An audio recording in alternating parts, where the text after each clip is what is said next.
নমস্কার সবাই, কেমন আছেন? আশা করি ভালো আছেন। আমিও ভালো আছি। চলে আসলাম লাকসাম জগন্নাথ বাড়িতে। জগন্নাথ ঠাকুরকে দর্শন করার জন্য কুমিল্লা জেলা লাকসাম উপজেলা ঐতিহ্যবাহী জগন্নাথ মন্দিরে আপনারাও আসবেন।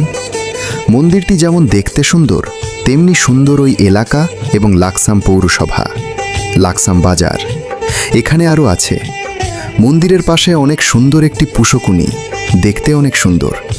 এখানে অনেক মনোরম পরিবেশ, আপনারা চাইলে আয়েশা ঘুরে যেতে পারেন। যারা আমার এই ভিডিওটা দেখছেন, শেয়ার করে অন্যকে দেখার সুযোগ করে দিবেন। আপনার একটি শেয়ারে আরও একজন মানুষ জানতে পারবে। আসুন আমরা সবাই একসাথে বলি, জয় জগন্নাথ, জয় সুভদ্রা, জয় বলরাম। সবাই আমার জন্য আশীর্বাদ করবেন, আমি যেন ভালো ভালো ভিডিও আপনাদের সামনে আনতে পারে। ভালো থাকেন, সুস্থ থাকেন।